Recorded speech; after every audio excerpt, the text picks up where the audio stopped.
तो अपने शुरू कर रहे हैं। ये जो टॉपिक है ये रीट भर्ती, सेकंड ग्रेड भर्ती, फर्स्ट ग्रेड भर्ती, सभी में ये एक कॉमन टॉपिक है और सभी में इसके दो चार क्वेश्चन हमेशा ही आते हैं। तो आज अपने इसको टॉपिक को पूरा ही पढ़ेंगे और देखेंगे कि किस प्रकार के प्रश्न अपने से पूछे जाते हैं। पूरा ही अपने इस टॉपिक को छान देंगे। तो किस प्रकार के प्रश्न अपने से पूछे जाते हैं एग्जाम में और किस प्रकार से अपने को हल करना है। जब भी मैं कोई टॉपिक करवा देता हूं, जो टॉपिक कंप्लीट हो जाता है, उसके बाद आप क्या किया करो कि जो उस टॉपिक से जो संबंधित प्रश्न है जो परीक्षा में आ चुके हैं, चाहे वो किसी भी परीक्षा के हो, तो उसमें फिर आप करके देखा करो।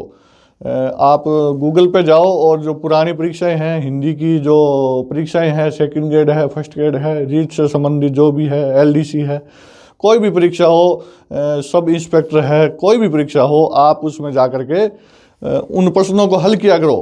तब आपको हकीकत पता लगेगी कि भाई जो हमें पढ़ाया गया है उससे बाहर कुछ नहीं आया है। तो यहाँ भी आप जब सर्वनाम कंप्लीट हो जाए तो उसके बाद जो प्रश्न आ रखे हैं एग्जाम में, तो उनको आप कर करके देखना है। चलिए शुरू करते हैं टॉपिक जिसका नाम क्या है, सर्वनाम। सर्वनाम का शब्द का अर्थ क्या है? सर्व मतलब सबका। सर्व मतलब क्या होता है? सबका। हाँ, और नाम मतलब क्या होता है? संज्ञा होती है। जब संज्ञा टॉपिक्स पढ़ाया था मैंने तो आपको बताया था कि नाम और संज्ञा एक दूसरे के पर्याय है, चाहे नाम कह लो चाहे संज्ञा कह लो। यानी कि किसी का नाम पूछ लो कि आपका नाम क्या है, या फिर उसकी संज्ञा पूछ लो कि आपकी संज्ञा क्या है, एक ही बात है वो। तो सभी संज्ञाओं के लिए जो शब्द प्रयोग किए जाते हैं उन्हें क्या कहते हैं? सर्वनाम कहते हैं। यानी कि संज्ञा के स्थान पे प्रयोग होते हैं। कोई भी संज्ञा हो, वो व्यक्तिवाचक हो, जातिवाचक हो, चाहे भाववाचक हो, किसी भी प्रकार की संज्ञा हो, सभी के लिए जो प्रयोग हो जाए वो कौन से होते हैं? सर्वनाम होते हैं। जैसे वह जा रहा है, अब यहां क्या लिख दिया मैंने? वह लिख दिया। तो वह का मतलब क्या है? अपने कुछ भी समझ सकते हैं, चाहे वो निर्जीव है, चाहे वो सजीव है, चाहे वह मनुष्य है, चाहे वह जानवर है, ये सब सभी के लिए प्रयोग हो सकता है। जैसे शेर जा रहा है, आदमी जा रहा है, घोड़ा जा रहा है, पानी जा रहा है। तो किसी भी प्रकार से अपने जो संज्ञा कोई भी हो उसके स्थान पे ये आ सकता है। इसका मतलब ये क्या कहलाएगा? सर्वनाम कहलाएगा। यानी कि सबके नाम की जगह, सभी संज्ञाओं की जगह ये शब्द प्रयोग किया जा सकता है, इसलिए इसको क्या कहते हैं? सर्वनाम कहते हैं। और जो दूसरी लाइन है उसमें क्या लिखा है कि सर्वनाम संज्ञा शब्दों की पुनरुक्ति को दूर करते हैं। पुनरुक्ति का मतलब क्या होता है? दोहराव। पुनरुक्ति का मतलब क्या होता है? दोहराव। यानी कि उसके दोहराव को दूर करता है। दोहराव को दूर कैसे करता है? कि जैसे मैंने लिखा, राम बहुत पढ़ता है, वह रोज सुबह 4 बजे उठता है। कितने बजे? 4 बजे उठता है। तो यहां क्या लिखा? राम बहुत पढ़ता है। वह का मतलब कौन है? ये राम ही। तो राम शब्द दोबारा लिखने की जरूरत नहीं है। तो ये संज्ञा है, इसको दोहराव करने की जरूरत नहीं है। क्यों? क्योंकि दोहराव करते टाइम इसकी जगह कौन आ गया? सर्वनाम आ गया। तो इस सर्वनाम शब्द ने इसके दोहराव को क्या कर दिया? रोक दिया। तो इसके दोहराव को दूर कर दिया। इसलिए ये लाइन लिखी गई है कि सर्वनाम है वो संज्ञा शब्दों की पुनरुक्ति को क्या करते हैं? दूर करते हैं। तो दोनों बातें क्लियर है आपके। फिर चलते हैं सर्वनाम के भेदों की तरफ। तो सर्वनाम के कितने भेद है भाई? 6 भेद है। कितने? 6 भेद है सर्वनाम के। कौन कौन से है? पुरुषवाचक है, निश्चयवाचक है, अनिश्चयवाचक है, प्रश्नवाचक है, संबंधवाचक है और निजवाचक है। ये 6 भेद है। यहां मैं एक थोड़ा सा डायग्राम बना देता हूं, आपके समझ में आ जाएगा कि पुरुषवाचक सर्वनाम है वो कितने प्रकार के होते हैं? 3 प्रकार के होते हैं। कितने? 3 प्रकार के। कौन कौन से? उत्तम पुरुष, कौन से? उत्तम पुरुष, मध्यम पुरुष और अन्य पुरुष। तो पुरुषवाचक सर्वनाम कितने प्रकार के होते हैं? 3 प्रकार के होते हैं। उत्तम पुरुष, मध्यम पुरुष और अन्य पुरुष। अब उत्तम पुरुष में कौन से सर्वनाम आते हैं? कौन सा आता है? मैं सर्वनाम। फिर मध्यम पुरुष में कौन से आते हैं? तुम और आप। फिर अन्य पुरुष में कौन से आते हैं? यह, वह और आप। अब मैं सर्वनाम है, ये जितने भी सर्वनाम है इसमें क्या है कि रूप चलते हैं। सर्वनाम के रूप किस दृष्टि से चलते हैं? कारक की दृष्टि से रूप चलते हैं, और एक वचन और बहुवचन दोनों में चलते हैं। दोबारा बता दूं कि सर्वनाम के क्या चलते हैं? रूप चलते हैं, और रूप किस दृष्टि से चलते हैं? कारक की दृष्टि से चलते हैं, और एक वचन में और बहुवचन में दोनों में चलते हैं। तो जब मैं सर्वनाम का अपने रूप पढ़ेंगे, क्या पढ़ेंगे? रूप पढ़ेंगे, तब उस रूप में कितने शब्द आएंगे? 26 शब्द आएंगे। कितने? 26 शब्द। तुम के भी 26 शब्द आएंगे, आप सर्वनाम के 12 शब्द आएंगे। तो यह वह सर्वनाम है, इन दोनों के कितने शब्द आएंगे? 26 शब्द आएंगे। और आपके फिर 12 आएंगे। यहाँ 26 है और 12 है, तो इस तुम के भी कितने हैं? 26 है। तो इनको अपने जानेंगे जब इनके रूप आएंगे। तो यहाँ देखो, जो मध्यम पुरुष है उसमें आप लिखा हुआ है, अन्य पुरुष में भी आप लिखा हुआ है। तो आप सर्वनाम है वो 3 जगह प्रयोग होता है। कितनी जगह? 3 जगह प्रयोग होता है। एक तो मध्यम पुरुष में आता है, दूसरा अन्य पुरुष में आता है, और एक निजवाचक में आता है। तो ये 3 जगह प्रयोग होता है आप सर्वनाम। लेकिन ये कब मध्यम पुरुष होता है, कब अन्य होता है, और कब ये निजवाचक में जाता है, ये अपने जानेंगे थोड़ी देर बाद। मैं आपको सारी चीज़ें समझा दूंगा। फिर जो यह वह सर्वनाम है, ये दोनों, ये अन्य पुरुष में भी आते हैं और एक निश्चयवाचक में भी आते हैं। तो कब निश्चयवाचक में आते हैं, कब अन्य पुरुष में आते हैं, ये भी बातें अपने समझेंगे थोड़ी देर के बाद। इसी में अपने कर लेंगे इसको, अभी समझा दूंगा मैं थोड़ी देर में। तो फिलहाल आप इसको नोट कर लीजिए इतना ही। इसके बाद यहाँ अपने आगे चलते हैं। फिर देखो ये लाइन आती है, एक सर्वनाम शब्द कारक की दृष्टि से कितने प्रकार के होते हैं? तो कितने प्रकार के होते हैं? 7 प्रकार के होते हैं। किस दृष्टि से? कारक की दृष्टि से। अब आपसे सीधा पूछ ले कि भाई सर्वनाम के भेद कितने हैं, तो कितना है? 6 है। लेकिन आपसे पूछ ले कारक की दृष्टि से सर्वनाम के भेद कितने हैं, तो कितने हैं? 7 है। तो ये दोनों बातें अलग अलग है, आपको ध्यान रखनी है। फिर आती है एक बात और होती है, जैसे कारक की दृष्टि से सर्वनाम के कितने हैं? 7 है। और जो कारक के भेद है, जब अपने कारक करेंगे तब बताऊंगा कितने भेद है। 8 भेद होते हैं। किसके? कारक के। लेकिन सर्वनाम की दृष्टि से कारक के कितने भेद होते हैं? सर्वनाम की दृष्टि से तो 7 भेद होते हैं। कितने? 7 होते हैं। और कौन सा कारक नहीं होता? संबोधन कारक नहीं होता। ये कारक नहीं होता है। किस दृष्टि से? सर्वनाम की दृष्टि से संबोधन कारक नहीं होता। और कारक की दृष्टि से सर्वनाम का कौन सा भेद नहीं होता है? संबोधन नहीं होता है। संबोधन सर्वनाम होता ही नहीं है। चलिए आगे चलते हैं अब अपने इसमें। ये जो पुरुषवाचक है इसको स्टार्ट करते हैं। तो ये चीजें तो मैंने यहाँ लिख दी, आप नोट कर ली होगी आपने। तो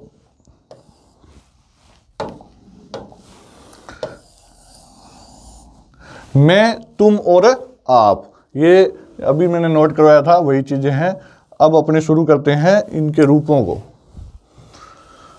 तो ये 1-2 क्वेश्चन है, ये आप देख लेना किस किस को आते हैं, करके देखो। और नहीं आते हैं तो कोई बात नहीं है, अपने जब इस टॉपिक को पूर्णतः समझ लेंगे तो ये प्रश्न भी आप हल कर दोगे। ये जो इस प्रकार से रूप क्यों जरूरी है, रूप है वो क्यों जरूरी है, ये मैं आपको बता रहा हूं कि निम्न में से तुम सर्वनाम का करण कारक में, किस कारक में? करण कारक में। ये क्या लिखा है? करण कारक में। करण कारक में बहुवचन रूप कौन सा है? तो ये जिसको तुम सर्वनाम का रूप आता है, रूप चलते हैं किसमें? एक वचन और बहुवचन में, और कारक की दृष्टि से, कारक की दृष्टि से रूप चलते हैं और एक वचन और बहुवचन में चलते हैं। तो ये जिसको रूप आता है तुम का, वही इसको उत्तर दे सकता है। फिर देखिए यहां राजा बहुत पापी था इसलिए प्रजा उससे, किससे? उससे। ये रेखांकित शब्द है उससे। उससे बहुत गणना करती थी, रेखांकित पद में सर्वनाम पूछ रहा है कि कौन सा है। तो ये जो प्रश्न है, ये 2 नंबर का जो प्रश्न है, ये वाला, ये प्रश्न जो हल कर देगा उसे ये मान लिया जाएगा कि सर्वनाम उसका पूर्णतः क्लियर है, पूर्णतः उसको आता है, क्योंकि इस प्रश्न में वो सर्वनाम की सारी बातें पूछ लेता है। यानी कि ये उससे है, इससे वो पूछ रहा है कि सर्वनाम का रूप है। एक तो कारक पूछ लिया, क्या पूछ रहा है, कारक पूछ रहा है, फिर वो पूछ रहा है कि एक वचन है कि बहुवचन है, फिर वो पूछ रहा है कि सर्वनाम कौन सा है ये भी बता। तो एक ही प्रश्न में उसने 3 चीजें पूछ ली, तो 3 चीजें वही बता पाएगा जिसको पहला तो रूप आता है, सर्वनाम का रूप याद है, दूसरा उसको एक वचन और बहुवचन का भी पता है कि ये एक वचन का है, ये बहुवचन का है, और तीसरा उसको भेदों का भी पता है कि ये सर्वनाम इस सर्वनाम का भेद माना जाता है। तो तीनों बातें इस एक ही प्रश्न में आ गई। तो ये भी अपने कर लेंगे, जब आप समझ लोगे तो इसको चुटकियों में हल कर दोगे। तो चलते हैं अपने रूप की तरफ। पहला कौन सा है, पुरुषवाचक सर्वनाम है, उसमें पहला कौन सा है, उत्तम पुरुष। उत्तम पुरुष में कौन सा सर्वनाम आता है, मैं सर्वनाम। तो जो मैं सर्वनाम है इसका अपने रूप है, वह देखते हैं भाई मैं सर्वनाम का रूप कैसे चलता है। तो मैं सर्वनाम है, कौन सा है, उत्तम पुरुष है। कौन सा है, उत्तम पुरुष। कारक कितने हैं, 7 कारक है, मैंने बताए थे। इनकी अगर विभक्तियां लिखनी चाहो तो लिख सकते हो आप। ये कौन सा है, कर्ता ने, ये कारक की दृष्टि से चलती है, आपको पता ही है। कर्ता ने, सॉरी ऊपर वाला है ये कर्ता।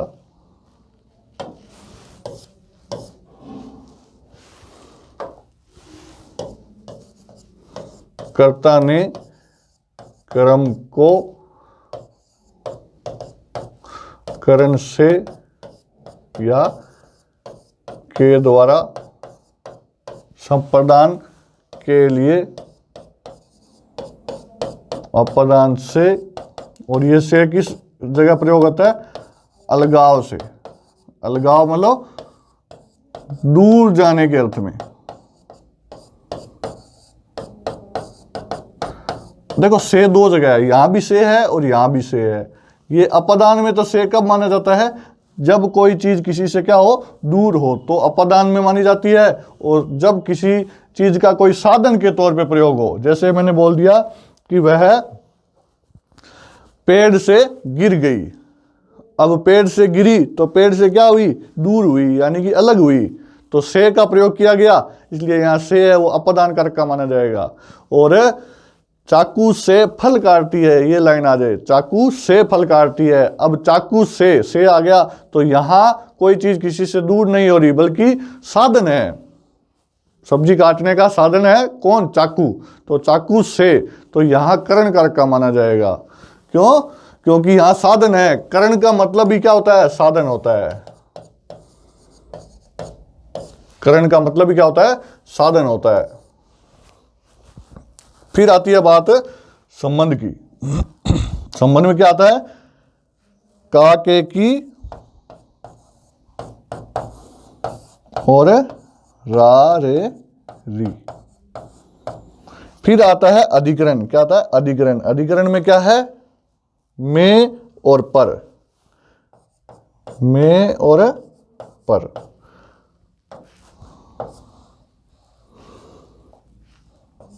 में और पर किस में आता है, ये अधिकरण में आता है। तो ये रूप भी अपने देख लेंगे नीचे। पहला अपने करते हैं एक वचन के। ये क्या है, एक वचन के है सारे ही, और ये क्या है, बहुवचन के है। तो ये चीजें आपको क्या है, लिख लेनी है सारी। अब अपने रूप को देखते हैं भाई। ये वाली इधर वाली लाइन है, ये एक वचन की है, और उधर वाली है वो बहुवचन की है। अब कर्ता कारक में मैं सर्वनाम खुद आता है, नाम मैं, मैंने, यानी कि मैं पढ़ता हूं, मैंने पुस्तक पढ़ी, ये लाइन है। तो यहां मैं और मैंने ये कर्ता कारक के माने जाएंगे और एक वचन के माने जाएंगे, ठीक है। फिर मैं का बहुवचन क्या होता है, हम। मैंने का बहुवचन क्या है, हमने। तो हम पढ़ते हैं, हमने पुस्तक पढ़ी, ठीक है। फिर कर्म कारक में क्या आता है, को, मुझको या मुझे, मुझको पुस्तक दो या मुझे पुस्तक दो। अब इनका बहुवचन ये होता है, मुझको की जगह बहुवचन में क्या आता है, हमको, और मुझे का हमें। फिर करण कारक में क्या आता है, मुझसे, मेरे द्वारा पुस्तक पढ़ी गई, तो यहां करण कारक की मानी जाएगी। और मेरे द्वारा का क्या हो जाएगा, हमारे द्वारा। फिर संप्रदान में क्या आता है, मेरे लिए, ये आपको ध्यान रखना, ये कार देना है, ये नहीं होता है, कई किताबों में लिखा हुआ है, तो ये सिर्फ कहाँ माना जाता है, कर्म कारक में माना जाता है। तो यहां सिर्फ एक ही आएगा, क्या, मेरे लिए और हमारे लिए, ये बहुवचन के हैं, ये भी अपने को कट कर देना है यहां से। तो यहां क्या आएंगे, दो ही आएंगे संप्रदान के लिए, यानी कि ये एक वचन में आएगा मेरे लिए, बहुवचन में आएगा हमारे लिए। तो मेरे लिए पिताजी फल लाए, तो यहां संप्रदान कारक का माना जाएगा। और मेरे लिए का बहुवचन क्या हो जाएगा, हमारे लिए पिताजी फल लाए।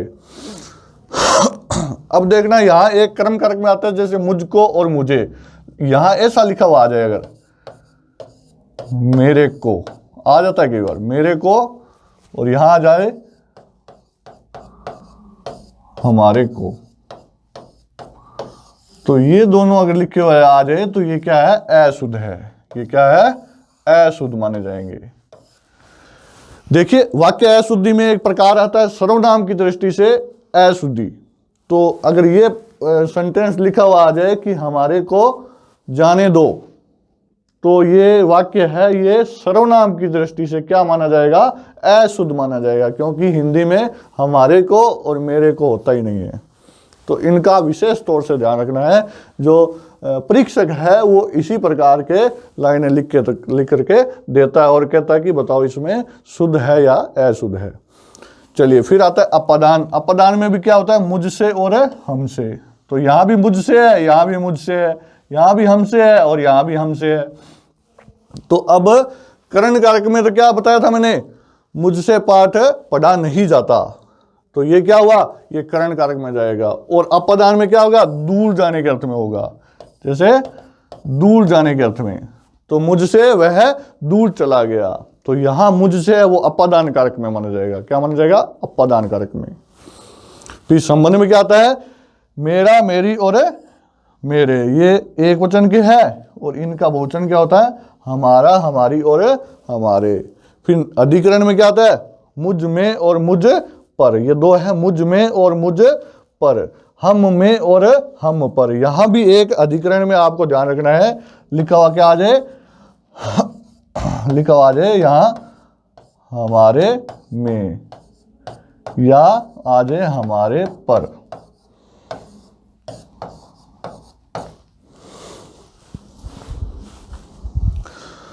तो यहां भी क्या आ जाए, मेरे में और मेरे पर, ये किस में है, अधिकरण में आ जाए। तो ये दो सेंटेंस अगर लिखे हुए आ गए तो ये भी वाक्य क्या होगा, अशुद्ध होगा। इनको भी आपको अशुद्ध मानना है, ठीक है, नोट कर लेना भाई इस लाइन को। इनको क्या मानना है, अशुद्ध मानना है आपको, ये सेंटेंस नहीं होते हैं।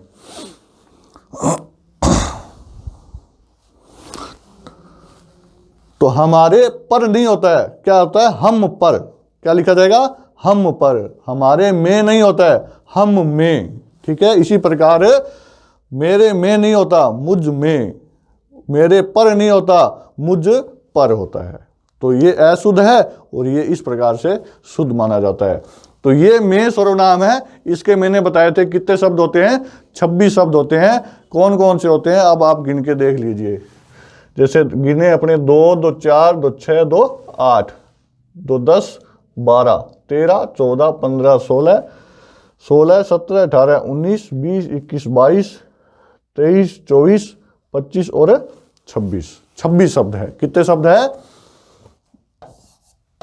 26 शब्द है। किस सर्वनाम में सर्वनाम में कितने शब्द है, 26। और ये किसका है, उत्तम पुरुष का है। किसका है, उत्तम पुरुष का।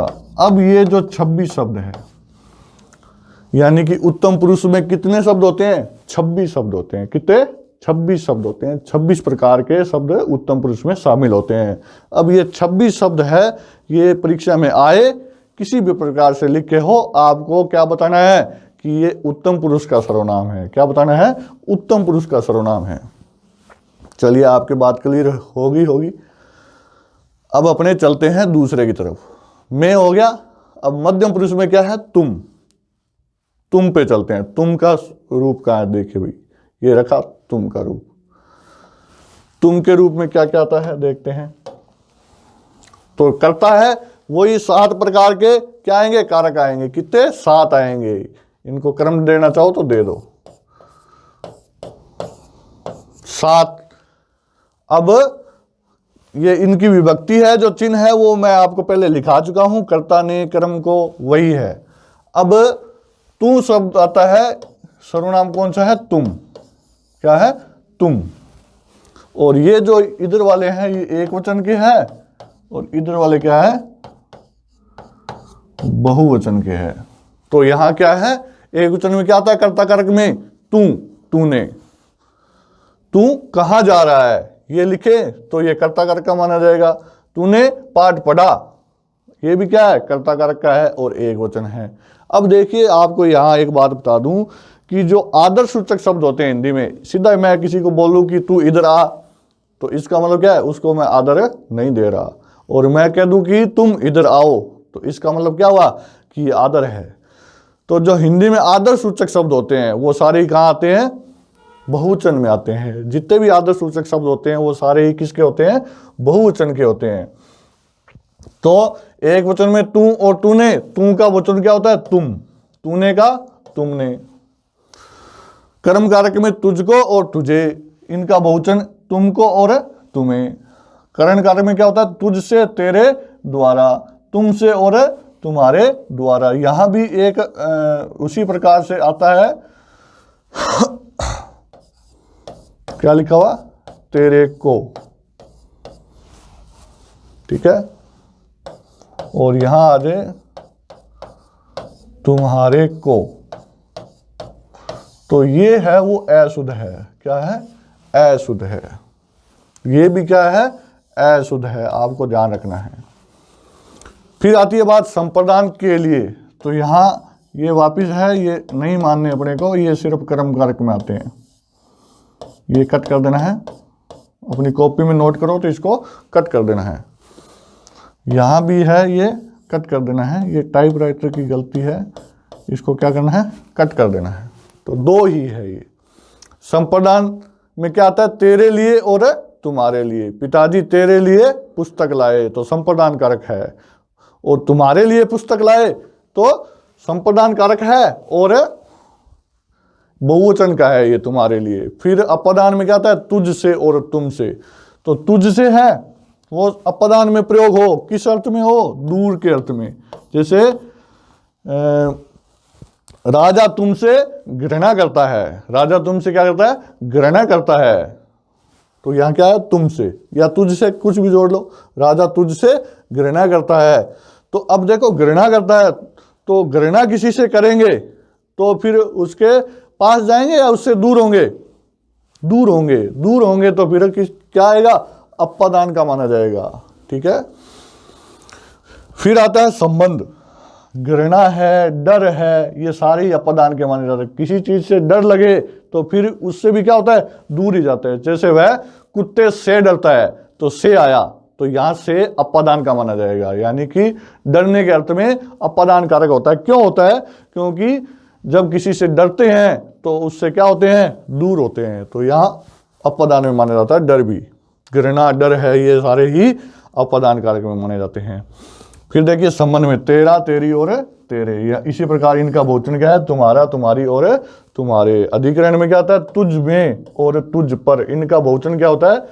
तुम में और तुम पर। तो यहां भी क्या आ जाए? लिखा हुआ तेरे में और तेरे पर। यहां भी लिखा हुआ आ जाए तुम्हारे में और तुम्हारे पर। तो ये क्या माना जाएगा? अशुद्ध माना जाएगा। क्या माना जाएगा? अशुद्ध है ये क्या है? अशुद्ध है। इनको अशुद्ध मानना है। ये हिंदी में प्रयोग नहीं होते। ये किसी भी वाक्य में अगर आते हैं तो वो वाक्य है वो सर्वनाम की दृष्टि से क्या होगा, अशुद्ध होगा।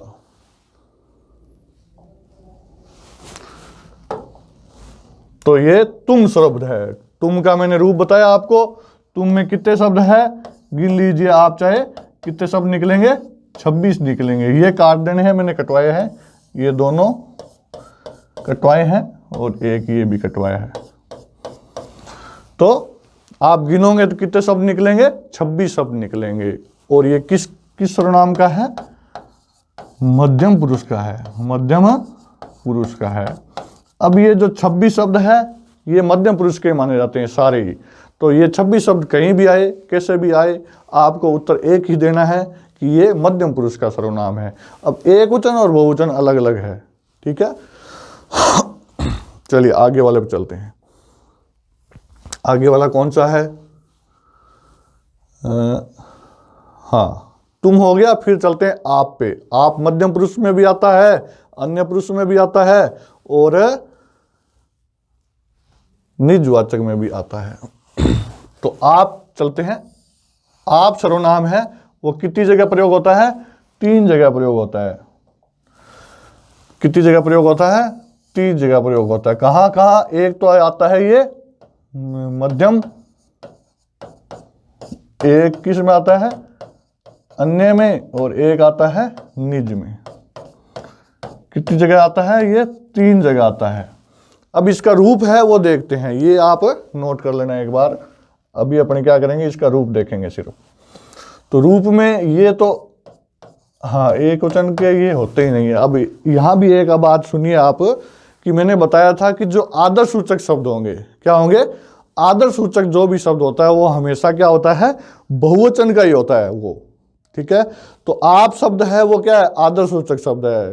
तो एक तो सीधा बोल दिया तू इधर आ, और एक बोल दिया आप इधर आओ। तो ये आप है वो क्या है, आदर्श सूचक शब्द है। तो आदर्श सूचक जो भी शब्द होगा वो हमेशा क्या होगा, बहुवचन का होगा। इसका मतलब क्या हुआ कि आप सर्वनाम है वो एक वचन में होता ही नहीं है। किताबों में लिखा हुआ है लेकिन गलत है, आपको काट देना है। आप सर्वनाम है वह हमेशा किस में होता है, बहुवचन में होता है। चलिए इसको कर्ता कारक में जानते हैं। तो कर्ता कारक में आप, आपने पाठ पढ़ा, ये कर्ता कारक है। आपका नहीं, ये आपको है।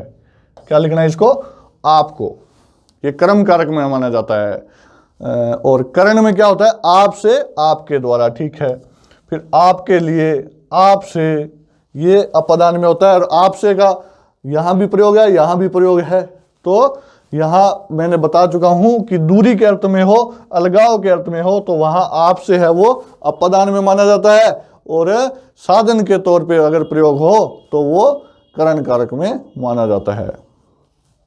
कि मैंने आपसे मदद ली, क्या बोला, मैंने आपसे मदद ली। तब अब जो आपसे है वो करण कारक का है या फिर अपदान कारक का है। तो मदद ली, तो फिर मदद लेने का साधन है ये कौन, आपसे। वो आपसे कोई भी हो, चाहे उसने मदद की है तो मदद करने का वो क्या है, साधन है।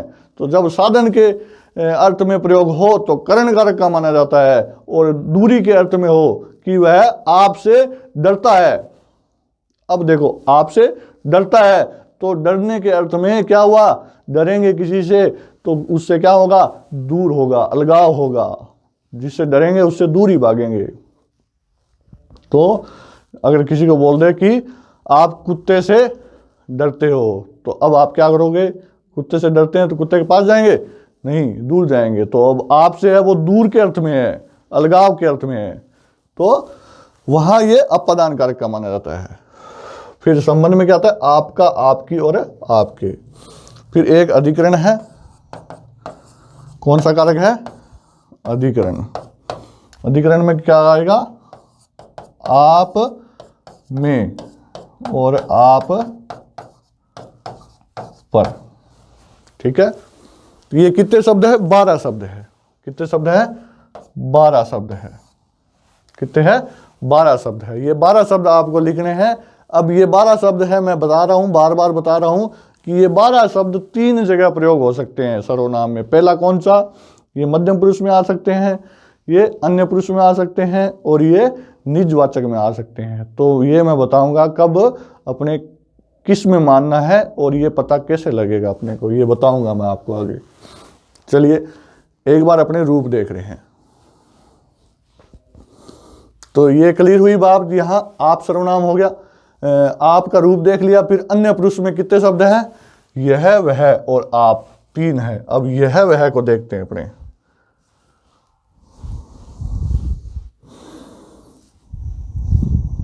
यह वह कहाँ है भाई?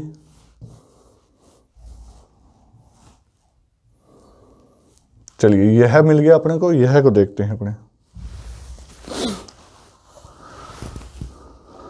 अब ये जो यह शब्द है ये कितनी जगह प्रयोग हो सकता है? जो यह शब्द है वो 2 जगह प्रयोग होता है। एक तो आता है ये अन्य पुरुष में, अन्य पुरुष में आता है, और एक आता है ये निजवाचक में। तो 1 नंबर ये और 2 नंबर ये, 2 जगह ये प्रयोग किया जा सकता है। तो अब यह का रूप है वो ई में चलता है। किस में चलता है? ई में चलता है। अब ई में क्यों चलता है? क्योंकि यह का जो निर्माण है वो ई के साथ ए मिलने से हुआ है, इसलिए यह का जो रूप है वो किस में चलता है? ई में चलता है। तो अब यह में भी क्या है? शब्द कितने हैं? 26 ही शब्द है। कितने हैं? 26 ही शब्द है। कितने हैं? 26 शब्द है। चलिए इनको जानते हैं अपने एक वचन और बहुवचन में। तो कर्ता कारक में क्या होता है? यह पढ़ता है, तो ये कर्ता कारक का है और एक वचन है। इसने पाठ पढ़ा, तो ये कर्ता कारक है और एक वचन है। यह का बहुवचन क्या होगा? यह पढ़ता है, ये एक वचन है। ये पढ़ते हैं, ये क्या है? बहुवचन है। इसने पढ़ा और इन्होंने पढ़ा। अब एक आप यहां ध्यान रखना कि ये जो शब्द लिखे हुए हैं, इन्होंने, उन्होंने, ये जो शब्द होते हैं इसमें जो ऊपर ये जो बिंदी लगी हुई है इसका विशेष तौर से ध्यान रखना। ये है के ऊपर, हो के ऊपर ही लगती है। ये एक बार क्वेश्चन आ चुका है, तो आप विशेष तौर से ध्यान रखना। ये क्या है? ऊपर जो बिंदी लगी है वो किसके ऊपर लगती है? हो के ऊपर लगती है। और ये जो बिंदी लगी हुई है ये हकीकत में क्या है? अनुस्वार है या नहीं है? ये अनुस्वार नहीं है। ये क्या है? अर्धानुस्वार है। अर्धानुस्वार को आप क्या कहते हो? चांद बिंदु कहते हो। ये वाली है ये। अब अगर कोई बच्चा सोचे कि ये अनुस्वार लगा हुआ है तो इसको गुरुजी ने चांद बिंदु कैसे कह दिया, तो जो मेरा वीडियो है वर्ण विचार वाला, उस वीडियो को आप देखना, उसमें मैंने इस बात को भली भांति समझाया हुआ है। और यहाँ फिर बता देता हूँ कि जो ये किस नियम के तहत है? जब किसी स्वर की मात्रा, जब किसी स्वर की मात्रा, ये जो सीधा रेखा है, जब किसी स्वर की मात्रा है, ये जो सीधा रेखा है इसको क्या बोलते हैं? सीधा रेखा बोलते हैं। जैसे ओ की मात्रा है, ये ओ की मात्रा, ये इस सीधा रेखा से ऊपर चली जाए। कहाँ चली जाए? ऊपर चली जाए। तो ये जो चांद बिंदु होता है ये यहाँ ऐसे तो लगा नहीं सकते अपने, ठीक है? आपने देखा नहीं होगा कभी ऐसा लगा हुआ। तो जब किसी स्वर की मात्रा ऊपर चली जाती है तो वहां ये अर्धानुस्वार यानी कि जो चांद बिंदु है वो अनुस्वार के रूप में प्रयोग किया जाता है। किसके रूप में? अनुस्वार के रूप में। लेकिन हकीकत में ये होता क्या है? ये अर्धानुस्वार ही होता है, ठीक है? इस नियम के तहत ये अर्धानुस्वार है। तो ऐसे प्रश्न आ सकते हैं परीक्षा में। चलिए ये एक थोड़ा सा जनरल नॉलेज था। चलिए आगे चलते हैं। तो करण कारक में क्या होगा? इससे, इसके द्वारा, इनका बहुवचन इनसे और इनके द्वारा। संप्रदान में क्या है? इसे है, इसको काट देना है, इसका प्रयोग नहीं करना है, इसको भी नहीं लिखना है अपने को, और इन दोनों को भी आपको काट देना है। देखिए मैं एक एक शब्द पे क्यों जा रहा हूं कि अपने से मिस्टेक नहीं हो। बस ये अपने को क्या है, काट देने हैं। तो संप्रदान में दो ही प्रयोग होते हैं, इसके लिए और इनके लिए। अपदान में वापिस वही बात, इससे और इनसे अलगाव के अर्थ में इससे अपदान का माना जाएगा, साधन के अर्थ में ये करण कारक का माना जाएगा। संबंध में क्या आता है, इसका, इसकी और इसके।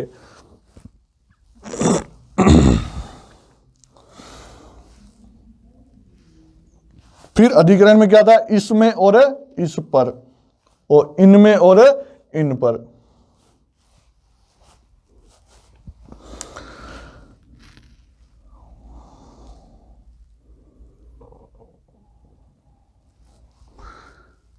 हाँ ठीक है, बस ये कितने शब्द है ये आपको गिन लेने हैं। गिनोगे तो आप कितने शब्द निकलेंगे, ये 26 शब्द निकलेंगे। कितने, 26 शब्द निकलेंगे। तो यह में शब्द कितने होते हैं, 26 शब्द होते हैं भाई।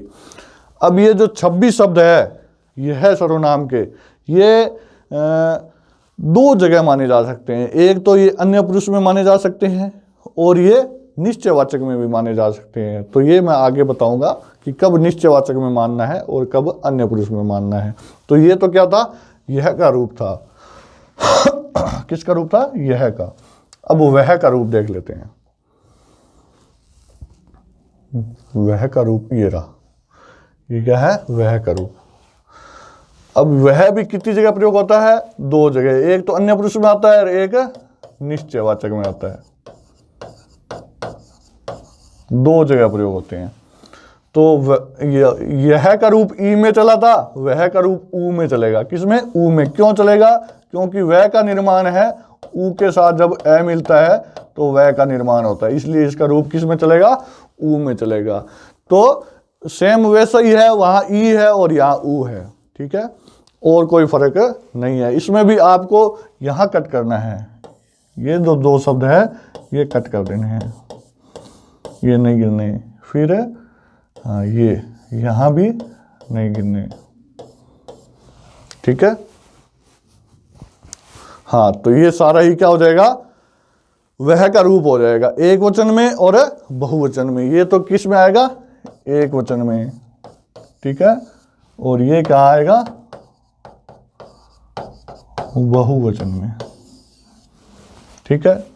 चलिए, तो ये अपने रूप हो गए इनके। किस किस के रूप हो गए भाई, वापिस उत्तम पुरुष पे चलते हैं। तो पुरुषवाचक में मैंने बता दिए कितने भेद होते हैं, 3 भेद होते हैं। कौन कौन से होते हैं, उत्तम पुरुष जिसमें मैं माना जाता है, मैं के कितने शब्द है, 26 शब्द है। मध्यम पुरुष में कितने सर्वनाम है, 2 है। एक तो तुम है, इसके कितने शब्द है, 26 शब्द है। आप सर्वनाम है, इसके कितने शब्द है, 12। यह सर्वनाम है, इसके कितने शब्द है, 26। वह के भी कितने हैं, 26। आपके कितने हैं, 12। तो ये सारे ही पुरुषवाचक में माने जाते हैं। लेकिन जो है यह, वह और आप, ये दूसरे सर्वनामों में भी काउंट होते हैं। लेकिन अंतर है जो कब किस में होंगे ये मैं अभी बताऊंगा। तो मैं सर्वनाम है वो उत्तम पुरुष में है, ये जो 26 शब्द है सारे के सारे उत्तम पुरुष में माने जाएंगे। तुम सर्वनाम के जो भी 26 शब्द है वो मध्यम पुरुष के ही माने जाते हैं। फिर चलिए इनका अंतर है वो जान लेते हैं पहले।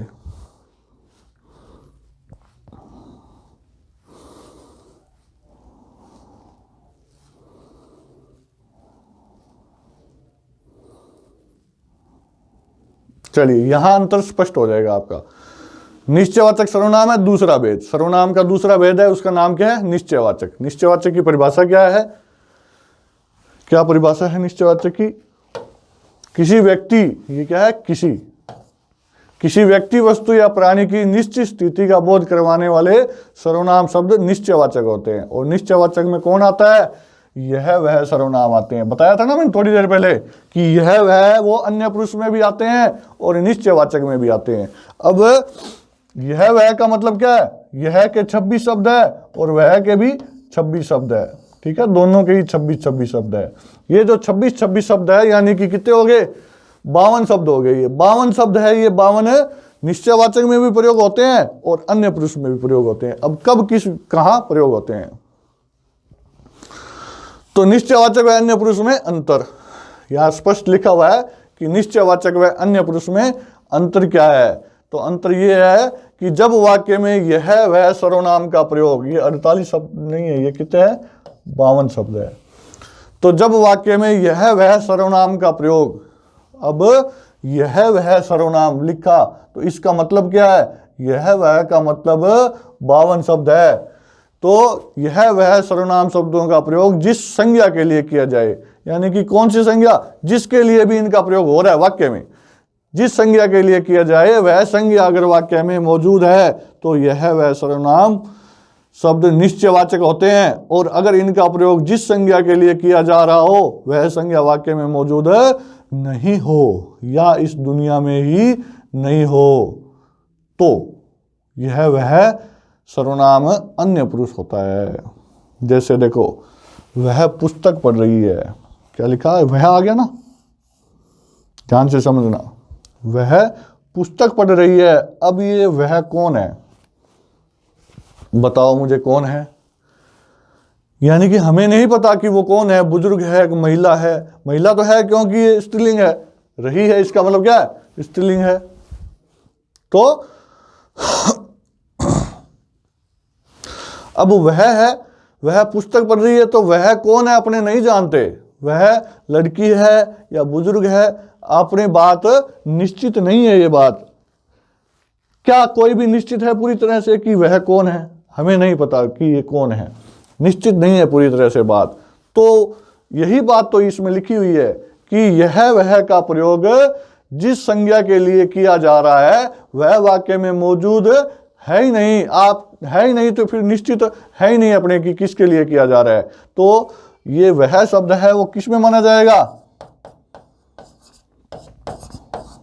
किस में माना जाएगा, अन्य पुरुष में। तो ये अन्य पुरुष का उदाहरण है। फिर आती है वह पुस्तक इसी अलमारी में है, वह पुस्तक, अब वह आ गया, वह शब्द है वो किसके लिए आया, इस पुस्तक के लिए आया। किसके लिए आया, पुस्तक के लिए आया। तो भाई जिसके लिए इसका प्रयोग हो रहा है वो वाक्य में क्या है, मौजूद है। तो अब ये जो वह है ये किस में माना जाएगा, निश्चयवाचक में माना जाएगा। तो ये अंतर है भाई दोनों में, सिंपल सी बात है, ज्यादा कोई लंबी चौड़ी बात नहीं है। अब देखो यहां एक चीज और है क्लियर करने की कि ये शब्द आ जाए, इनको आपको कॉपी में नोट कर लेना है। क्या है, ये जो शब्द है ना ये उस रूप में नहीं है जो मैंने यह वह के रूप लिखे हैं, 26 शब्द है उनमें नहीं है, ये अलग है। ये जो शब्द है जितने भी लिखे हुए हैं यहाँ, ये शब्द आ जाए वाक्य में, ये शब्द वाक्य में आ जाए, गौर से सुनना इस बात को, ये शब्द वाक्य में आ जाए। अब आपको ये नहीं देखना कि वो जिसके लिए प्रयोग हो रहा है वो वाक्य में है या नहीं है, ये शब्द दिखते ही आपको निश्चयवाचक मान लेना है। देखो इनमें से कोई भी रूप में नहीं है, आप चेक कर लो, चाहे जो रूप लिखा है मैंने यह वह के जो 26 शब्द है उनमें एक भी नहीं है ये। तो अपने को क्या करना है, ये जो भी शब्द लिखे हुए हैं यहाँ, इस उस इन उन, ये जो भी शब्द लिखे हुए हैं ये कहीं भी आते हैं, आपको क्या मानना है, आपको निश्चयवाचक ही मानना है इनको, ठीक है।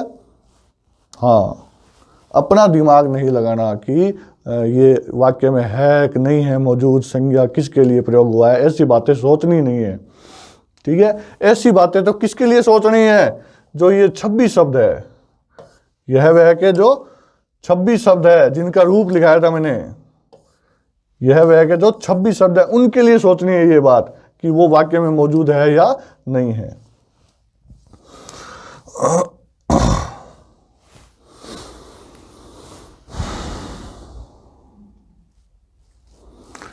ये माने जाते सर्वनाम ही है, ये क्या है, सर्वनाम शब्द ही माने जाते हैं, और ये सार्वनामिक विशेषण भी होते हैं। जब विशेषण कराऊंगा तब मैं बताऊंगा आपको। तो ये कहीं भी आए आपको क्या मानना है, हमेशा निश्चयवाचक ही मानना है, ये नोट कर लेना कॉपी में। तो इसके उदाहरण और भी है, देखो अपने चेक कर लेते हैं, करके देखते हैं। ये उस दिन है, क्या है, उस दिन, उस दिन मोहन बहुत भागा इसलिए उसे प्रथम पुरस्कार दिया गया। अब शब्द आया उस, यहाँ लिखा हुआ है क्या, ये रहा उस। तो मैंने कहा ये शब्द आए तो इनको तो क्या मानना है, निश्चयवाचक ही मानना है हमेशा। क्या मानना है, निश्चयवाचक ही मानना है। अब आया बात आगे, उस दिन मोहन बहुत भागा इसलिए उसे, ये सर्वनाम एक और आ गया उसे। अब ये उसे है वो रूप में है, रूप में है, आप चेक कर लेना किस रूप में है, वह के रूप में है, और किस कारक में है, कर्म कारक में है। आप चेक कर लेना जा करके, ठीक है। अपने दिखा देता हूँ मैं, अपने देखिए इसके ऊपर मैं आपको दिखा देता हूँ कि जो उसे था वो किसके अंदर है। उसे सर्वनाम देखना है अपने को। देखिए ये रहा उसे है, और ये कर्म कारक का है और एक वचन है, तो वह है उसका, उसे है वो कर्म कारक का है। तो यहाँ वापिस चलते अपने जो उदाहरण कर रहे थे, कौन सा उदाहरण, ये वाले उदाहरण। तो यहाँ जो उसे है ये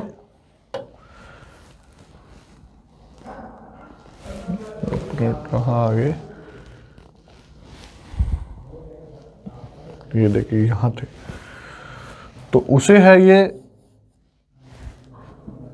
किस सर्वनाम का उदाहरण है, उस दिन मोहन बहुत भागा इसलिए उसे प्रथम पुरस्कार मिला। तो मोहन के लिए प्रयोग हुआ था, तो ये निश्चयवाचक सर्वनाम है। फिर देखिए यहाँ देखते हैं, उस घर में जो खिड़की है उसमें यह वस्तु रख दो। तो उस घर आ गया, तो उस तो मैंने बता दिया कि इन शब्दों को हमेशा कहाँ रखना है, निश्चयवाचक में रखना है। कहाँ रखना है, निश्चयवाचक में रखना है। और उस घर में जो खिड़की है उसमें, एक तो ये आ गया, यह वस्तु एक ही आ गया। तो उसमें ये जो सर्वनाम है वो किसके लिए प्रयोग हुआ, उस घर में जो खिड़की है उसमें यानी कि खिड़की में, तो खिड़की के लिए प्रयोग हुआ है। तो ये भी क्या है, यहाँ निश्चयवाचक है। क्या है, निश्चयवाचक है। अब यह वस्तु रख दो। अब यह वो शब्द किसके लिए आया है, इस वस्तु के लिए आया है। अब अपने को ये नहीं देखना कि वस्तु क्या है, अपने को कोई मतलब नहीं है उससे। अपने को ये पता चल गया कि इस शब्द का प्रयोग है वो इस संज्ञा के लिए हो रहा है, तो वो संज्ञा वाक्य में है, तो ये भी क्या रहेगा, निश्चयवाचक सर्वनाम कहलाएगा। चलिए अब आगे वाला करके देखते हैं अपने। वे जिस दिन आएंगे तभी मैं आपको जवाब दूंगा। तो यहाँ देखिए, वे जिस दिन आएंगे तभी मैं आपको, ये आपको बाद में देखेंगे अपने। वे को देखते हैं, वे जिस दिन आएंगे। अब वे शब्द है वो किस संज्ञा के लिए आया, वो संज्ञा वाक्य में है या नहीं है, ये देखना है अपने को। तो वे जिस दिन आएंगे, तो वे कौन है अपने को मालूम है नहीं है, तो वे शब्द है वो किस में जाएगा, अन्य पुरुष में। किस में जाएगा, अन्य पुरुष में। इसके देखते हैं उदाहरण और भी है क्या। तो यहां देखिए, वे जिस घर में रहते हैं उसमें बहुत खतरा लगता है। तो यहां फिर आ गया वे आया, वे जिस घर में रहते हैं उसमें। अब ये दो सर्वनाम है, तो वे शब्द है वो किसके लिए हुआ, वे जिस घर में रहते हैं, यानी कि वे है वो अपने को नहीं पता कि कौन है वो, तो इसलिए वे है वाक्य में मौजूद नहीं है। ये किस संज्ञा के लिए प्रयोग हुआ हमें नहीं मालूम। तो वे शब्द कहाँ जाएगा, अन्य पुरुष में। किसमें, अन्य पुरुष में। अपने को यही देखना है कि ये जो सर्वनाम है, यह वह सर्वनाम है वो किस संज्ञा के लिए प्रयोग हो रहा है, वो संज्ञा वाक्य में है या नहीं, हम निश्चित है या नहीं कि इस संज्ञा के लिए इनका प्रयोग हो रहा है। तो निश्चित नहीं है, तो इसका मतलब वो अन्य पुरुष है, और वो संज्ञा वाक्य में है अगर मौजूद है तो वो क्या है, निश्चयवाचक है। तो वे जिस घर में रहते हैं उसमें बहुत खतरा लगता है। उसमें किसमें, उसमें किसके लिए है, घर के लिए है। खतरा किस में लग रहा है, घर में लग रहा है, तो उसमें बहुत खतरा है, तो उसमें किसके लिए आया, घर के लिए प्रयोग हुआ है ये शब्द। तो ये क्या कहलाएगा, निश्चयवाचक। अपने को ये चेक करना है कि इनका प्रयोग है वो किसके लिए हो रहा है। बस जिसके लिए प्रयोग हो रहा है वो संज्ञा इस वाक्य में है, अपने को पता लग जाए कि ये इसके लिए प्रयोग हुआ है, निश्चित हो जाए बात, तो ये निश्चयवाचक है। और अगर बात निश्चित नहीं हो, संज्ञा अपने को पता नहीं लगे कि इनका प्रयोग किसके लिए हो रहा है, वाक्य में मौजूद ही नहीं है, तो वे क्या कहलाएंगे, अन्य पुरुष कहलाएंगे। चलिए, ये तो निश्चयवाचक सर्वनाम हुए। और ये जितने भी है इनका क्या करना है, ये जितने भी है ये हमेशा ही किस में जाएंगे, निश्चयवाचक ही रहेंगे, हमेशा क्या रहेंगे, निश्चयवाचक ही रहेंगे। इनको आपको क्या करना है, नोट कर लेना है। इनके लिए आपको कुछ विचारने की जरूरत नहीं है, ये कहीं भी आए कैसे भी आए ये हमेशा कहाँ रहेंगे, निश्चयवाचक में रहेंगे। चलिए आगे चलते हैं। सर्वनाम है अनिश्चयवाचक सर्वनाम। तो अनिश्चयवाचक की परिभाषा क्या है, किसी संज्ञा की अनिश्चित स्थिति का बोध करवाने वाले सर्वनाम शब्द अनिश्चयवाचक होते हैं। अनिश्चयवाचक सर्वनाम कौन कौन से हैं, कोई, किसी, कुछ। तो कोई शब्द है, ये आप लिख लेना कि जो कोई शब्द है वो हमेशा प्राणीवाचक संज्ञाओं के लिए प्रयोग होता है, और कुछ होता है वो अप्राणीवाचक के लिए प्रयोग होता है। इसको नोट कर लेना आप। ये 100% सत्य बातें नहीं है, फिर भी अगर ज़्यादातर ये इन्हीं के लिए प्रयोग होता है, तो आप ये क्वेश्चन आ जाए एग्जाम में तो आपको यही करना है। तो कोई है, ये अनिश्चयवाचक है। अब अपने इसके रूप को देखते हैं कि कोई का रूप चलता है। किताबों में ऐसा लिखा हुआ है कि कोई का रूप होता ही नहीं है, ऐसी बात नहीं है, कोई का रूप होता है। तो कोई का रूप ये एक वचन में है, ये क्या है, एक वचन में है, और ये बहुवचन में है।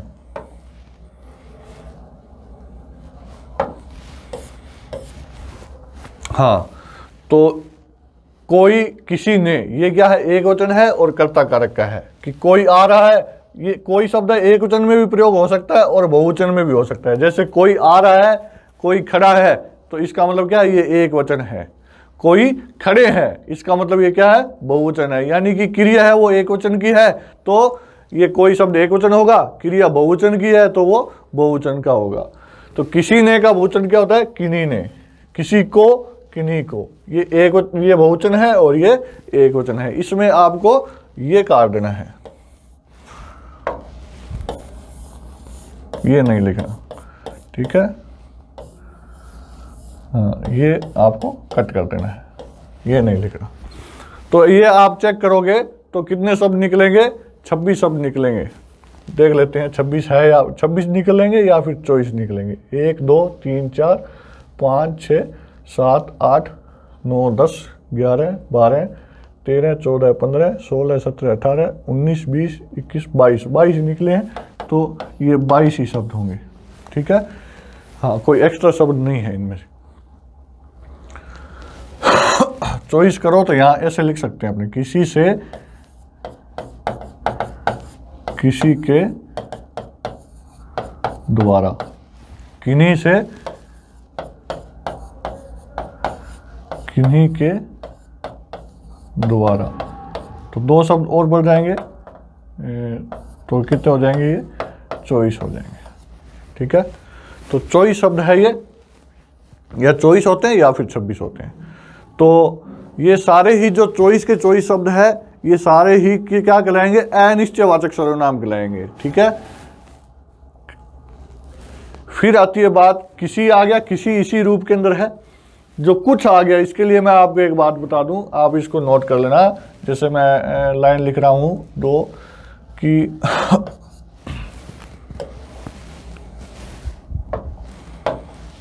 ध्यान से सुनना ये बात, तालाब में कुछ गिर गया, ये कुछ आ गया। फिर मैंने लिख दिया मुझे कुछ पैसे दे दो, तो यहां भी कुछ आ गया। तो आप देखना भाई, तालाब में कुछ गिर गया और मुझे कुछ पैसे दे दो। तो कुछ शब्द है, यहां भी आया है और यहां भी आया है। तो जब, नोट कर लेना ये बात, एग्जाम की दृष्टि से बहुत महत्वपूर्ण बात है ये, कि जब कुछ शब्द का प्रयोग संज्ञा के साथ हो और संज्ञा की मात्रा बताने के लिए हो, क्या हो, कुछ शब्द का प्रयोग संज्ञा के साथ हो और संज्ञा की मात्रा बताने के लिए हो, तो वो क्या होगा, विशेषण होगा। वो क्या होगा, विशेषण होगा। अब पैसे है वो एक संज्ञा है, पैसे है वो क्या है, एक संज्ञा है। ये देखिए जो मैंने संज्ञा टॉपिक करवाया है, संज्ञा टॉपिक मैं करवा चुका हूँ। संज्ञा के जो भेद है वो किस प्रकार से अपने को पता चलता है कि ये संज्ञा होती है, वो भाववाचक कौन सी है, जातिवाचक कौन सी है, व्यक्तिवाचक कौन सी है, ये टॉपिक मैं करवा चुका हूँ। तो जो हमारा जो ऐप है उसमें जा कर के आप वो जो भी क्लास होगी उसमें आप चेक कर सकते हो। तो जो रीट के विद्यार्थी है वो रीट वाला ऐप सिलेबस है, जो कोर्स है, उसमें जा कर के देख सकते हैं। और जो सेकंड ग्रेड फर्स्ट ग्रेड है वो अपने अपने कोर्स के अंदर जा कर के देख सकते हैं। तो ये जो संज्ञा है, यहाँ मैं बात कर रहा था पैसे की, तो पैसा क्या है, एक संज्ञा है। और ये संज्ञा के साथ इसकी मात्रा बता रहा है कि पैसे क्या है, कुछ है, वो मात्रा क्या है, अनिश्चित है। तो ये परिमाण संख्यावाची विशेषण है। ये कौन सा है, संख्यावाची विशेषण है। तो जब कुछ शब्द का प्रयोग संज्ञा के साथ हो, संज्ञा की मात्रा बताने के लिए हो, तो वो क्या होता है, विशेषण होता है। और कुछ शब्द का प्रयोग संज्ञा के स्थान पर हो, संज्ञा के स्थान पर हो, जैसे यहां देखो तालाब में कुछ गिर गया। अब वो जो कुछ है वो गिरा है, यानी कि वो कुछ भी हो सकता है, पत्थर भी हो सकता है, कचरा भी हो सकता है। तो वो संज्ञा के स्थान पे प्रयोग हुआ है। ये जो कुछ है, यहाँ कोई न कोई संज्ञा है जो गिरी है, तो यहाँ कोई ना कोई क्या है, संज्ञा है। वो पत्थर भी हो सकता है, वो कचरा भी हो सकता है, वो पत्ता भी हो सकता है, लेकिन वो है क्या, संज्ञा है। तो ये शब्द है वो संज्ञा के स्थान पर आया है, इसलिए इसको क्या कहेंगे, अनिश्चयवाचक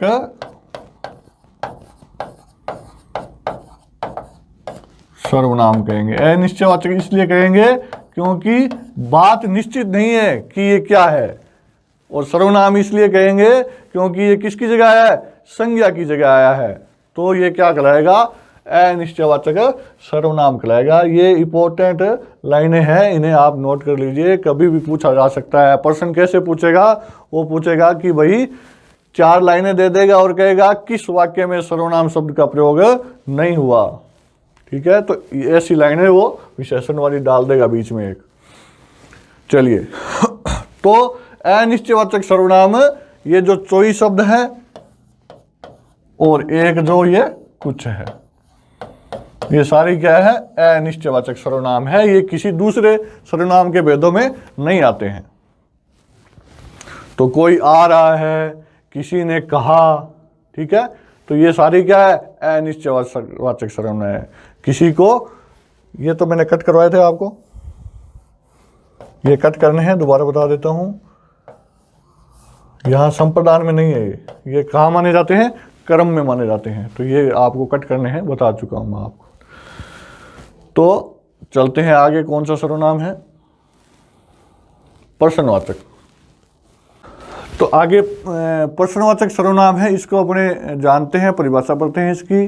प्रश्नवाचक सर्वनाम कौन से होते हैं, वे सर्वनाम शब्द जिनसे किसी प्रश्न का बोध होता है क्या कहलाते हैं, प्रश्नवाचक सर्वनाम शब्द कहलाते हैं। अब प्रश्नवाचक सर्वनाम में लिखा है कि कौन है, वो सदैव प्रश्नवाचक होता है। तो ये क्यों होता है, ये मैं आपको आगे बताऊंगा अभी। तो ये एक क्वेश्चन है जो हमें जो कोई ना कोई कंपटीशन में आया हुआ क्वेश्चन है। ये इसको ध्यान से देखना आप। प्रश्न पूछा गया है कि निम्न में से कौन सा सर्वनाम शब्द सदैव प्रश्नवाचक नहीं होता। तो यहाँ लिखा हुआ है किसने, यहाँ लिखा है कि किसमें, यहाँ क्या है, यहाँ लिखा हुआ है किन्होंने, क्या लिखा हुआ है, किन्होंने।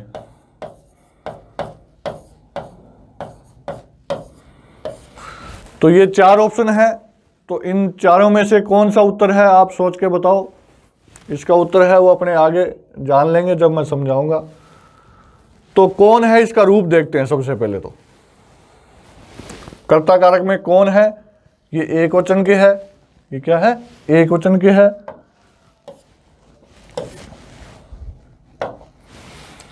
ये एक वचन है और ये बहुवचन है। तो कौन शब्द है वो एक वचन के लिए भी प्रयोग होता है और बहुवचन के लिए भी प्रयोग होता है। कौन खड़ा है, ये एक वचन है, कौन खड़े हैं, ये बहुवचन है।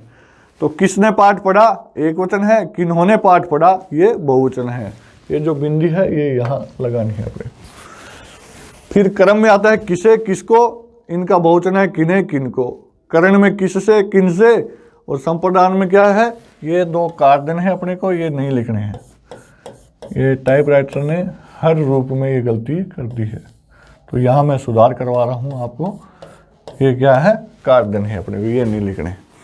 तो यहाँ है संप्रदान में किसके लिए किन के लिए, ये एक वचन है और बहुवचन है। अपदान में किससे और किनसे, ये वही बात है अलगाव वाली। संबंध में किसका किसकी और किन किसके हैं, और यहाँ बहुवचन में किनका किनकी और किनके हैं। फिर अधिकरण में क्या है, किसमें और किस पर, क्या आएगा, किसमें और किस पर। यहाँ क्या लिखा जाएगा, किस पर, और यहाँ क्या आएगा, किन पर। ठीक है, ये तो इसका रूप है। अब आती है बात कि सदैव प्रश्नवाचक कौन से सर्वनाम होते हैं। तो इस रूप में जितने शब्द है, इस रूप में कितने शब्द है, अपने निकाल देते हैं यहां, गिन लेते हैं अपने, देखते हैं भाई, 1 2 3 4 5 6 7 8 9 10, यहां 2 ही गिनने, 11 12 13 14 15 16 17 18 19 20 21 22 23 और 24। कौन सर्वनाम है, इसमें कितने शब्द है, 24 शब्द है। कितने, 24 शब्द है। तो 24 शब्द है, ये कार्य है, मैंने बताया थे आपको, ठीक है ना। बार बार मैं आपको कह रहा हूं कि ये जो 2 शब्द है ये नहीं काउंट करने हैं अपने को, ठीक है, ये नहीं काउंट करने हैं। तो इसके अलावा कितने हैं, 24 शब्द है। तो अपने पास सर्वनाम है कौन। तो कौन सर्वनाम में कितने शब्द प्रयोग होते हैं, 24 शब्द प्रयोग होते हैं। तो ये जो 24 शब्द लिखे हुए हैं कौन के रूप में, ये सारे ही हमेशा ही क्या कहलाते हैं, सदैव प्रश्नवाचक रहते हैं। ये सदैव प्रश्नवाचक रहते हैं। और इन 24 के अलावा कोई भी प्रश्नवाचक शब्द होगा, ध्यान से सुनना बात, इन 24 के अलावा कोई भी प्रश्नवाचक शब्द होगा वो सदैव प्रश्नवाचक नहीं होगा। इसका मतलब ये है कि इन 24 के अलावा कोई भी प्रश्नवाचक शब्द है, जैसे प्रश्न ये आ गया, क्या, कब, कहां, ये आगे ना, ये प्रश्नवाचक हो सकते हैं, कोई दिक्कत नहीं है कि आप कहां जा रहे हो तो प्रश्नवाचक है, लेकिन ये सदैव प्रश्नवाचक नहीं है। सदैव प्रश्नवाचक नहीं है। क्यों नहीं है, क्योंकि इस 24 में नहीं है, इस कौन के रूप में इनका प्रयोग नहीं है, इसलिए ये सदैव प्रश्नवाचक नहीं है। इसका मतलब ये है कि इनका प्रयोग करते हुए ऐसा वाक्य बनाया जा सकता है जिसमें ये प्रश्नवाचक शब्द नहीं होंगे। और ये जो 24 शब्द होंगे इनसे ऐसा कोई भी वाक्य नहीं बनेगा जो प्रश्नवाचक नहीं होगा। इनका प्रयोग हुआ है तो पीछे क्वेश्चन मार्क लगेगा ही लगेगा। इनका लग भी सकता है, क्वेश्चन मार्क नहीं भी लग सकता है। जैसे मैंने क्या बोल दिया, वाक्य बना दिया, ये देखो यहां लिखे हुए हैं, सदैव प्रश्नवाचक नहीं होते। ये जो शब्द लिखे हुए हैं यहाँ, ये आप नोट कर लेना, ये सदैव प्रश्नवाचक नहीं होते। यानी कि प्रश्नवाचक हो भी सकते हैं और नहीं भी हो सकते, दोनों ही बातें हैं। ये आपको वाक्य पढ़ने के बाद पता लगेगा। अगर उसमें इनका प्रश्नवाचक की तरह प्रयोग हो रहा है, ठीक है, तो ये प्रश्नवाचक है। जैसे मैंने वाक्य बना दिया, आप क्या कर रहे हैं, तो अब यहां क्या है, प्रश्नवाचक है। ये क्या का प्रयोग प्रश्नवाचक की तरह हो रहा है। और अब मैंने क्या लिख दिया, वह क्या चाय बनाई है।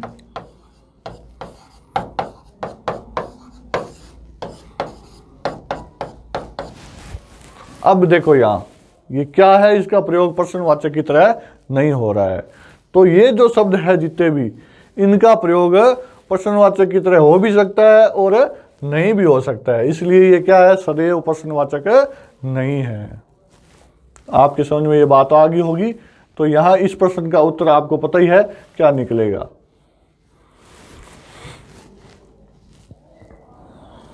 फिर आती है बात संबंधवाचक की। कौन से सर्वनाम? संबंधवाचक। संबंधवाचक की परिभाषा अपने पढ़ते हैं कि वे सर्वनाम शब्द जिनका प्रयोग है दो संज्ञाओं या दो वाक्यों को जोड़ने के लिए किया जाए, वे क्या है? संबंधवाचक सर्वनाम होते हैं। वे क्या होते हैं? संबंधवाचक सर्वनाम होते हैं। यहां पे तो संबंधवाचक का प्रयोग है एक संज्ञा को दूसरी संज्ञा के साथ जोड़ने के लिए भी होता है और दो वाक्यों को जोड़ने के लिए भी होता है। कई बार ऐसी भी लाइन आ सकती है, रचना के आधार पे जो वाक्य होते हैं मिश्रित वाक्य होते हैं, उसमें एक या एक से अधिक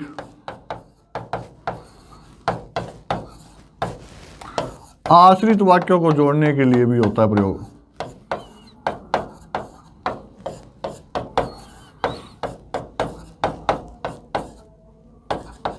एक या एक से अधिक आश्रित वाक्यों को जोड़ना। ये जोड़ते कौन है? ये जो संबंधवाचक सर्वनाम है, ये इनको जोड़ने का काम करते हैं। तो कई बार ऐसी कोई लाइन आ जाए तो आप ध्यान रखना कि संबंधवाचक सर्वनाम शब्दों का प्रयोग आश्रित वाक्यों को जोड़ने के लिए भी किया जाता है। और संबंधवाचक सर्वनाम है कितने हैं? ये जो है, और जो का रूप चलता है। क्या चलता है? रूप चलता है। इस रूप के अलावा ये जो शब्द है ये भी संबंधवाचक ही कहलाएंगे। क्या कहलाएंगे?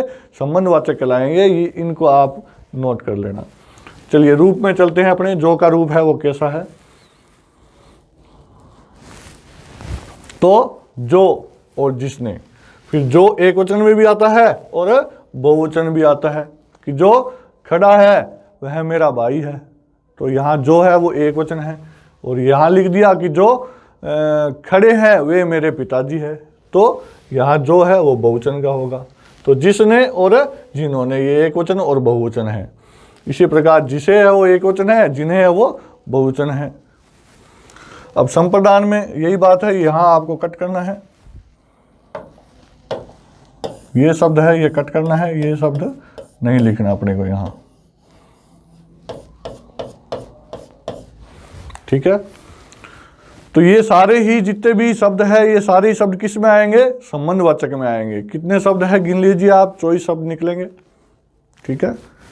हाँ, तो ये सारे ही शब्द किस में जाएंगे? संबंधवाचक में जाएंगे।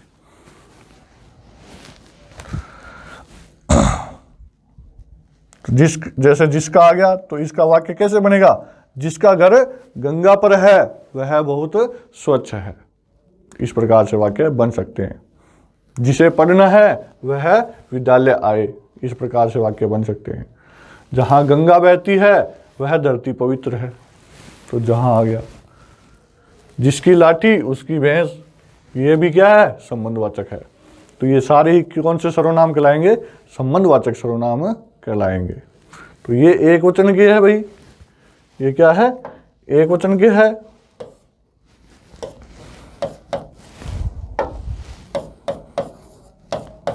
और ये क्या है? बहुवचन के। ठीक है। फिर आती है बात निजवाचक की। कौन सी? निजवाचक की। चलिए, जिन सर्वनाम शब्दों का प्रयोग कर्ता स्वयं के लिए या अपनत्व प्रकट करने के लिए करे वे सभी निजवाचक सर्वनाम कहलाते हैं। निजवाचक में कौन से आते हैं सर्वनाम? जैसे अपने आप, स्वयं, खुद, स्वतः। क्या है? स्वतः।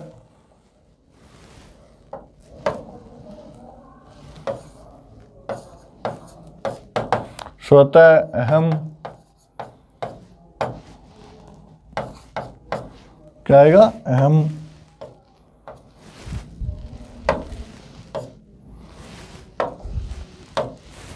ये सारे ही सर्वनाम है, ये निजवाचक कहलाते हैं। कि मैं अपने आप विद्यालय चले जाऊंगा, तो ये क्या है? निजवाचक है। मैं ये कार्य स्वयं कर लूंगा, खुद कर लूंगा, तो ये सारे ही शब्द क्या कहलाएंगे?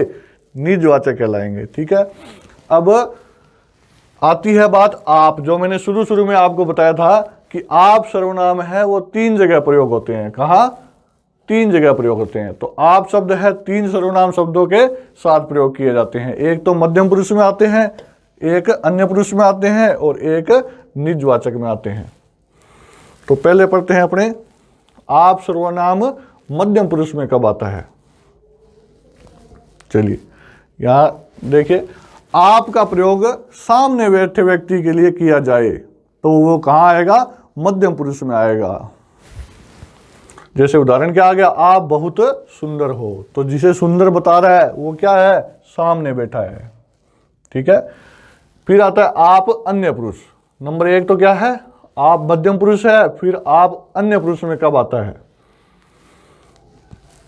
आप शब्द का प्रयोग जो सामने नहीं हो या इस दुनिया में नहीं हो उसके लिए किया जाए। जैसे क्या आया? गांधी जी युग पुरुष थे, आप अहिंसा के पुजारी कहलाते हैं। तो यहां आप शब्द आया, वो किसके लिए आया? गांधी जी के लिए आया, और गांधी जी सामने है नहीं, वो इस दुनिया में ही नहीं है। जैसे मैंने बोल दिया कि पिताजी आपकी बहुत याद आती है, तो पिताजी सामने नहीं है, तो वहां आप शब्द है वो अन्य पुरुष का कहलाएगा। और मैंने ये बोल दिया कि आप खड़े हो जाओ, तो इसका मतलब है कि मैं जिसे कह रहा हूं आप, वो मेरे सामने है, तो आप शब्द यहाँ क्या कौन सा कहलाएगा? मध्यम पुरुष है। आप है वो मध्यम पुरुष है। सामने बैठे व्यक्ति के लिए जब आपका प्रयोग हो तो वो मध्यम पुरुष है, या सामने नहीं हो या फिर इस दुनिया में नहीं हो उसके लिए आपका प्रयोग किया जाए तो वो क्या है? अन्य पुरुष है। ठीक है, और आप निजवाचक कब होता है? देखिए, निजवाचक का प्रयोग क्या है? आप शब्द का प्रयोग जब स्वयं के लिए किया जाए। जैसे मैं यह काम आप ही कर लूंगा, आप ही का मतलब खुद कर लूंगा। जब आप का प्रयोग स्वयं के लिए करे तो वो आप है वो क्या कहलाता है? निजवाचक कहलाता है। कहलाता है निजवाचक कहलाता है। फिर देखिए, सर्वनाम से संबंधित प्रमुख तथ्य है, ये आपको नोट करने हैं कि सर्वनाम शब्द ज्यादातर लिंग परिवर्तन नहीं होता है। सर्वनाम शब्दों में, सर्वनाम शब्दों में क्या है? सर्वनाम शब्दों में, शब्दों में ज्यादातर लिंग परिवर्तन नहीं होता।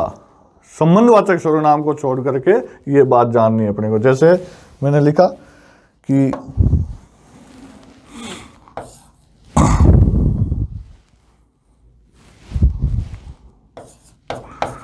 राम पढ़ता है, और लिख दिया गीता पढ़ती है, तो क्रिया यहां चेंज होगी। देखो, पढ़ता है और पढ़ती है चेंज होगी। अब मैंने लिख दिया वह पढ़ता है और वह पढ़ती है।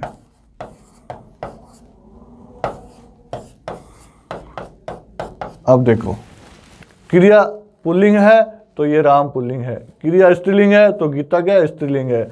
लेकिन यहां रूप परिवर्तन नहीं हो रहा सर्वनाम में। वह है वो वह ही लिखा हुआ है दोनों के साथ, पुल्लिंग के साथ भी वही लिखा हुआ है, स्त्रीलिंग के साथ भी वह लिखा हुआ है। तो यहाँ इस लाइन का यही अर्थ है कि सर्वनाम शब्द है वो लिंग की दृष्टि से अपरिवर्तनशील होते हैं। लेकिन ये संबंधवाचक है, ये अपवाद है। जैसे लिख देते ना मेरा घर, संबंधवाचक में आता है ना मेरा, जो रूप लिखा है उसमें जाकर के आप देख लेना कि मेरा घर, मेरी पुस्तक, तो घर पुल्लिंग है, इसके साथ मेरा आया, और पुस्तक स्त्रीलिंग है तो मेरी आई।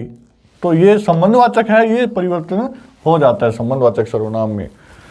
लेकिन क्वेश्चन आ जाए कि सर्वनाम शब्द है वो लिंग की दृष्टि से परिवर्तनशील है या अपरिवर्तनशील है, तो अपने को अपरिवर्तनशील ही बताने हैं। फिर आता है कारक व वचन की दृष्टि से सर्वनाम परिवर्तनशील होते हैं। ये तो आपको पता ही होगा, रूप चलता है तो कारक की दृष्टि से चलता है, वचन की दृष्टि से चलता है तो बदलते हैं। हर कारक में अलग रूप है, वचन में भी अलग है। सर्वनाम शब्दों का क्या नहीं होता? संबोधन कारक नहीं होता। और सर्वनाम शब्दों का लिंग किसके अनुसार जाना जाता है? क्रिया के अनुसार जाना जाती है। किसके अनुसार? जैसे मैंने अभी बताया ना कि वह पढ़ता है, तो पढ़ता है इसका मतलब वह है वो पुल्लिंग है, और पढ़ती है तो इसका मतलब जो वह लिखा हुआ है वह स्त्रीलिंग है। चलिए ये सर्वनाम है, यहाँ कंप्लीट हो जाते हैं आपके।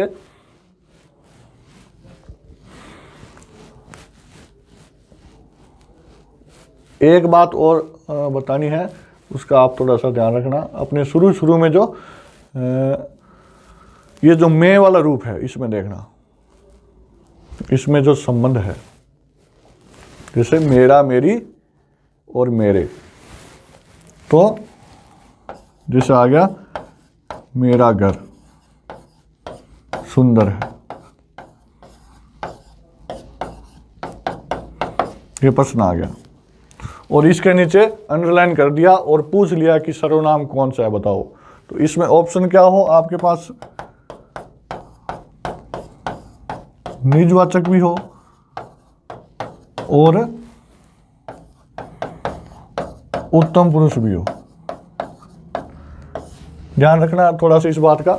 और नीचे जो दो ऑप्शन है वो कोई से भी और लिख दे, चक्कर इन दोनों में पड़ता है, इसलिए मैंने ये दो लिखे हैं। अब ये ऐसा प्रश्न आ जाए तो आपको क्या करना है, सबसे पहले पहली बात तो है कि ऐसा प्रश्न आएगा तो वो प्रश्न है वो विवादित रहेगा, क्योंकि कई बार क्या है कि ये जो मेरा है वो निज के तौर पे भी प्रयोग हो सकता है। तो आपको सबसे पहला क्या करना है, इसका जो उत्तर है वो आपको उत्तम पुरुष लगा करके आना है। कब लगाना है, जब ये ऑप्शन में दोनों आए, जब ये ऑप्शन में दोनों आए तो उत्तम पुरुष कर देना। और अगर ऑप्शन में दोनों नहीं आए, एक आए, तो इन दोनों में से जो भी एक आए उसको आप सही करके आओगे। कि बाई चांस क्या हो, कई बार ये जो उत्तम पुरुष है वो हो ही नहीं, ऑप्शन में हो ही नहीं, और निजवाचक दे रखा हो और इसके अलावा दूसरे और अन्य भी हो, जैसे मध्यम पुरुष आ गया, मध्यम पुरुष लिख दिया, फिर अनिश्चयवाचक लिख दिया, प्रश्नवाचक लिख दिया, तो आपको उत्तर क्या करके आना है कि निजवाचक करके आना है। जब दोनों आए तो उत्तम पुरुष करना है, जब दोनों नहीं आए, एक ही आए, चाहे दोनों में से कोई सा भी आए, तो जो ऑप्शन में आए उसको आप सही करके आ जाना। ठीक है भाई, धन्यवाद। सर्वनाम शब्द यही समाप्त होते हैं। काफी लंबा ये टॉपिक रहा है अपना। तो देखिए ये जो दो प्रश्न बताए थे मैंने, इन दोनों प्रश्नों के उत्तर है वो आपको स्वयं ही ढूंढने हैं। राजा बहुत पापी था, इसलिए प्रजा उससे बहुत घृणा करती थी। अब ये जो उससे शब्द है, मैंने बताया था घृणा करते हैं तो कौन सा कारक होता है, उसमें से आप देखना।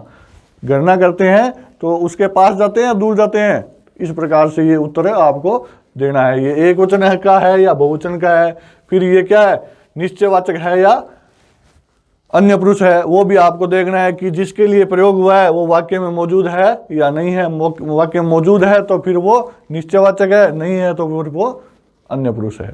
तो इसके उत्तर आप स्वयं निकालें। धन्यवाद।